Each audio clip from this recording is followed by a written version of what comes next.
जय हिंद साथियों, स्वागत है सभी का अपने YouTube channel all in one पर। आज का जो हमारा टॉपिक है वो है ध्वनि। ध्वनि से संबंधित विभिन्न परीक्षाओं में कई तरीके के सवाल पूछ लिए जाते हैं, तो आज हम ध्वनियों के बारे में पढ़ेंगे। ध्वनियों के 3 प्रकार होते हैं: अपश्रव्य ध्वनि, श्रव्य ध्वनि और पराश्रव्य ध्वनि। तो जो अपश्रव्य ध्वनि होती है वह इनकी जो मात्रा नापी जाती है 20 हर्ट्ज से कम होती है।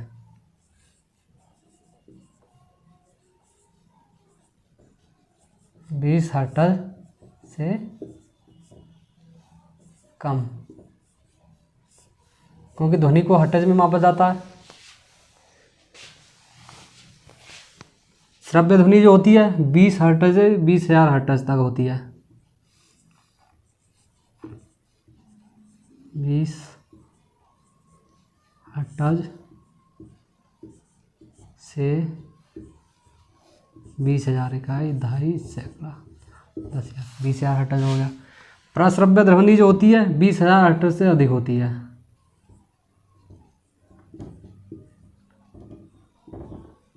से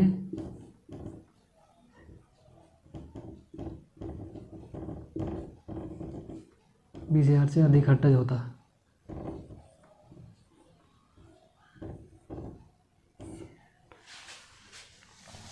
अब श्रव्य ध्वनि 20 हर्ट्ज से कम, श्रव्य ध्वनि 20 हर्ट्ज से 20,000, पराश्रव्य 20,000 हर्ट्ज से अधिक। तो ये अपश्रव्य ध्वनि होती है, इन्हें कौन कौन सुन सकता है, ये भी बहुत जरूरी है, पूछ लेता है कि अपश्रव्य ध्वनि को कौन सुन सकता है। तो अपश्रव्य ध्वनि के लिए कबूतर और हाथी सुन सकता है।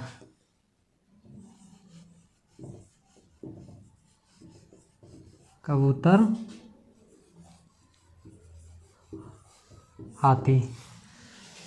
20 हर्ट्ज से 20,000 हर्ट्ज तक कौन सुन सकता है? इसके लिए हम यानी कि मनुष्य सुन सकते हैं। मानव या मनुष्य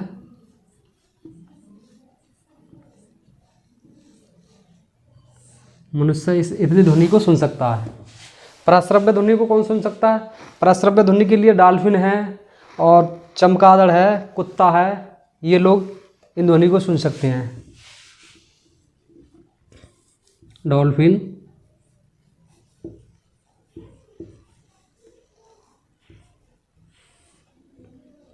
चमगादड़,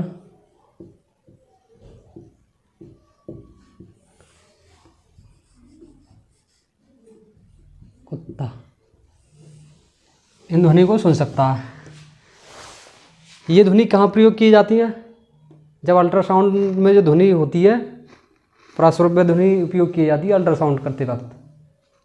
तो आपने देख लिए होंगे ध्वनि के 3 प्रकार हैं: अपश्रव्य ध्वनि, श्रव्य ध्वनि, पराश्रव्य ध्वनि। ध्वनि को हर्ट्ज में मापा जाता है। एक ये आ जाता है कि ध्वनि की चाल बताइए सर्वाधिक किस में होती है। तो ध्वनि एक ऐसी चीज़ है तीनों में चली जाती है, ठोस, द्रव, गैस, तीनों माध्यमों से होकर गुजर सकती है। यहाँ लिख देते हैं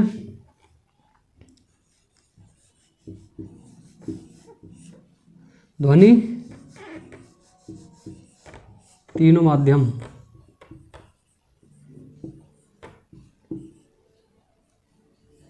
तीनों माध्यमों, ठोस, द्रव, गैस, तीनों माध्यम, ठोस, द्रव, गैस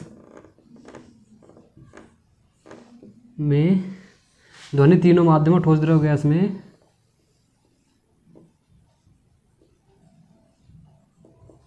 आसानी से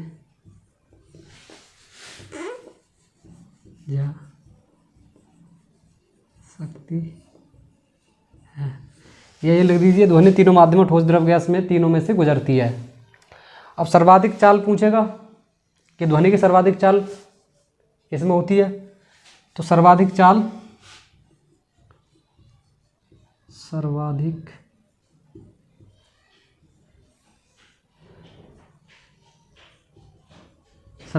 ध्वनि की ठोस में रहती है।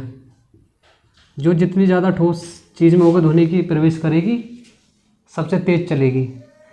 सबसे कम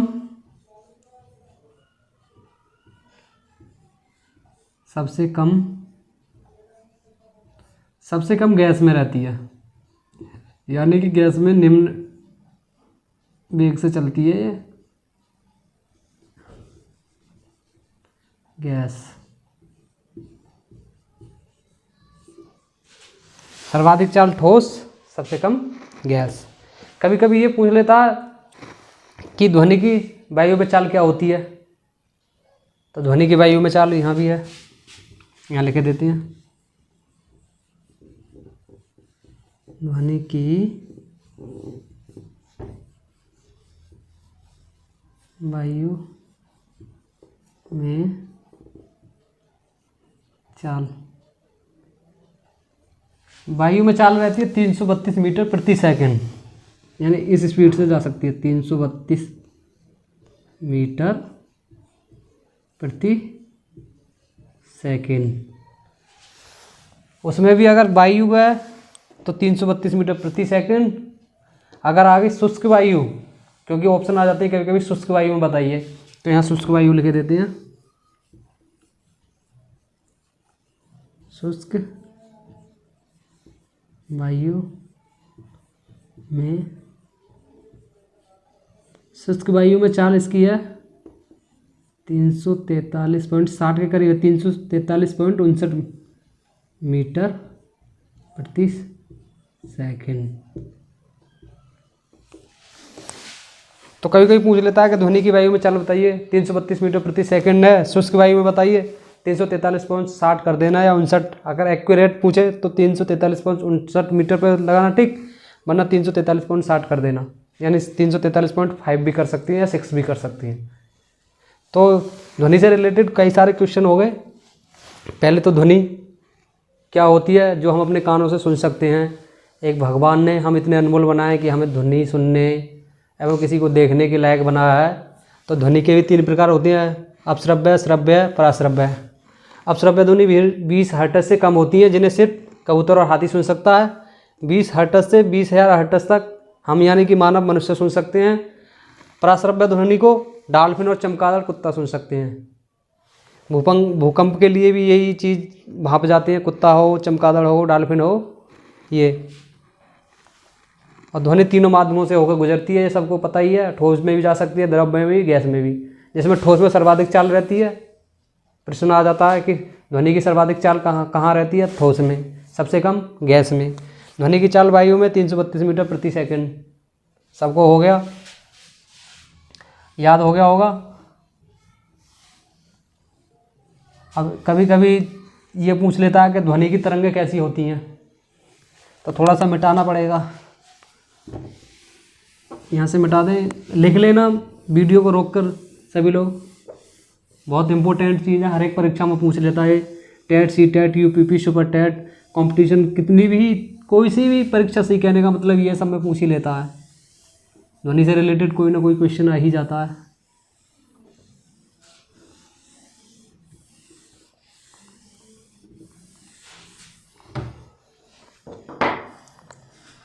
ध्वनि की तरंगें कैसी होती हैं, ये क्वेश्चन है।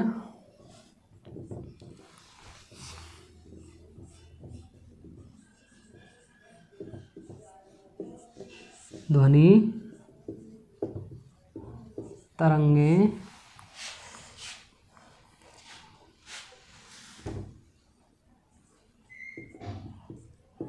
कैसी होती है। तो ध्वनि तरंगें यांत्रिक, नंबर 1 तो यांत्रिक हो गई, यांत्रिक। और नंबर 2 उस पर आ गई अनुदैर्घ्य, यानी कि अनुदैर्ध्य, अनुदैर्ध्य,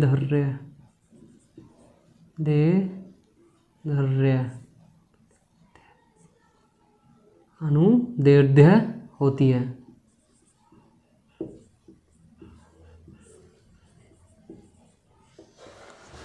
धन्यवाद। मतलब ध्वनि तरंगें यांत्रिक और अनुदैर्ध्य होती हैं। कैसी होती है इसकी तरंगें? यांत्रिक और अनुदैर्ध्य होती हैं। एक क्वेश्चन आ जाता है कि ध्वनि तरंगें किसमें, यानी ध्वनि की चाल किसमें नहीं होती। तो ध्वनि की चाल कहाँ नहीं रहती? ध्वनि की चाल सबको पता होना चाहिए। ध्वनि की चाल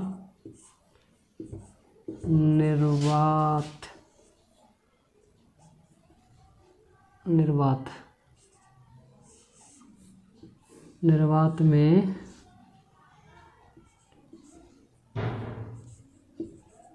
नहीं